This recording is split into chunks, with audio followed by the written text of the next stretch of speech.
Com 1.869 mortes nesta quarta-feira, o maior número desde maio, os Estados Unidos ultrapassam 250 mil mortes pela doença do coronavírus de 2019 e com mais de 150 mil casos novos por dia há 2 semanas, tem quase 11 milhões e 900 mil casos confirmados. Um recorde de 76.830 pessoas estão hospitalizadas no país. No estado do Tennessee, um hospital está usando capelas, cafeterias, salas de espera, corredores e até áreas de estacionamento para atender pacientes. A contaminação aumenta em 46 dos 50 estados americanos. A cidade de Nova York, maior distrito educacional do país, fecha as escolas depois que o contágio quintuplicou, mas vai deixar bares e restaurantes abertos. O Brasil já está na segunda onda, adverte um pesquisador da Universidade de São Paulo, a USP. O contágio cai 32% na França, mas é cedo para acabar com o reconfinamento. O laboratório Pfizer deve pedir na sexta-feira a aprovação de sua vacina pelo órgão regulador americano. E o multibilionário Bill Gates faz previsões para o mundo pós-pandemia. No mundo inteiro, são mais de 56 milhões de casos confirmados e cerca de 1.350.000 mortes. Mais de 39 milhões de pacientes recuperaram, 15 milhões têm casos suaves da doença e 101 mil estão em estado grave. O Brasil enfrenta uma segunda onda de contaminação pela Covid-19. O alerta do pesquisador Domingos Alves, da Faculdade de Medicina da Universidade de São Paulo, em Ribeirão Preto, um dos responsáveis pelo portal Covid-19 Brasil. Nesta quarta-feira, houve mais 754 mortes e mais 38.400 casos novos registrados no país. O total de casos confirmados no Brasil chegou a 5.947.000 e o de mortes a 167.497. A média diária de casos novos dos últimos 7 dias subiu 68% em 2 semanas. A média diária de mortes aumentou para 584, com uma alta de 49% em 2 semanas. É a maior desde o início de maio. No Rio de Janeiro, a média diária de mortes subiu 49% em 2 semanas. A Argentina passou o Brasil, é o 4º país do mundo em mortes por habitante, depois da Bélgica, do Peru e da Espanha, excluindo São Marino e Andorra, pequenos países estatisticamente pouco relevantes. O Brasil é o 5º em número de mortes por habitante. Na França, com reconfinamento, o número de casos novos caiu 32% em 2 semanas. Os restaurantes, cinemas e teatros devem reabrir em 15 de janeiro com novas normas de segurança reforçadas. Os bares e as boates continuarão fechados. Isso pode ser revisado. A China anunciou ter detectado o novo coronavírus em embalagens de 3 cargas de carne importada do Brasil na cidade de Taiwan, na província de Shanxi. Elas fazem parte de um total de 27 toneladas de carne que saíram do Porto de Santos.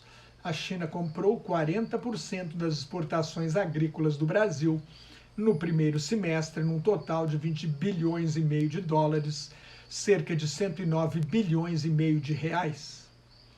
Para se defender da pandemia, países e empresas acumularam dívidas de 15 trilhões de dólares, mais de 80 trilhões de reais, que podem gerar crises financeiras e, no futuro, reduzir o ritmo de crescimento da economia durante anos. Mas, no momento, a recomendação da economista-chefe do Fundo Monetário Internacional, o FMI, Gita Gopinath, é aumentar os gastos públicos, especialmente no setor de saúde, e adotar políticas de longo prazo para combater a desigualdade social. Sai de cena o neoliberalismo do chamado Consenso de Washington dos anos 1980 e 90, de desregulamentação da economia e recuo da máquina pública.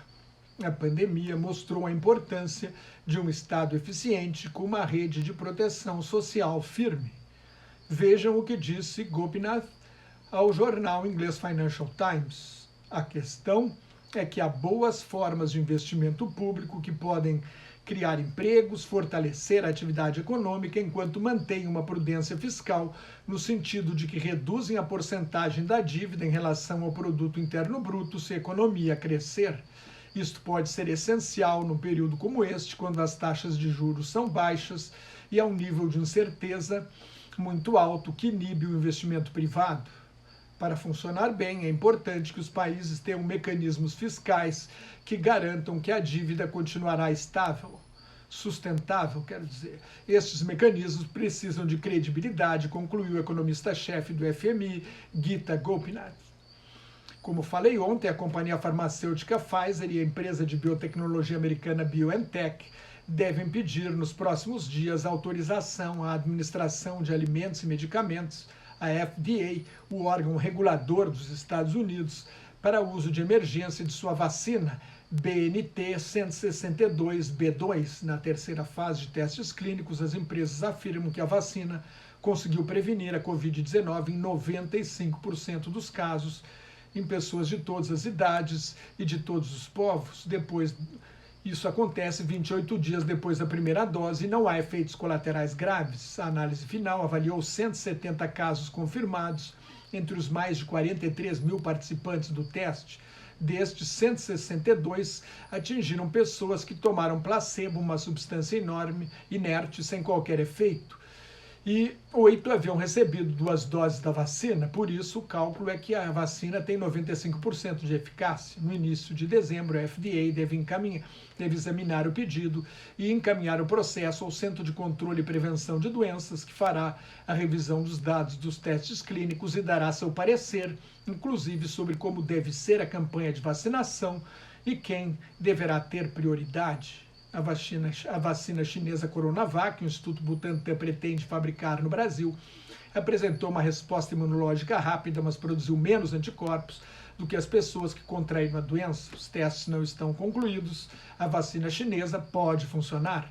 O multibilionário Bill Gates, fundador da Microsoft, segundo o homem mais rico do mundo, fez previsões sobre como será o mundo pós-pandemia. Em primeiro lugar, ele acredita que o trabalho à distância, o comércio eletrônico e até mesmo consultas médicas serão feitas via internet, muito mais do que eram feitas antes. Gates prevê que os programas para reuniões virtuais serão aperfeiçoados. O software, sem necessidade de ir ao trabalho todo dia, as pessoas poderão morar mais longe dos centros urbanos, onde os aluguéis são caros nos centros urbanos, na periferia são mais baratos. Com menos contato pessoal no trabalho, as pessoas sentirão mais necessidade de vida social. Mesmo com vacinas, o vírus vai continuar circulando. A normalidade anterior à pandemia não volta tão cedo. Muita gente vai manter a cautela, especialmente se tiver contato com idosos e pessoas dos grupos de risco. Bill Gates espera que a pandemia esteja controlada no fim de 2022 e acredita que o mundo estará mais preparado para futuras pandemias. Ele também advertiu que é preciso combater outras doenças endêmicas, como a malária, que mata uma criança a cada 2 minutos.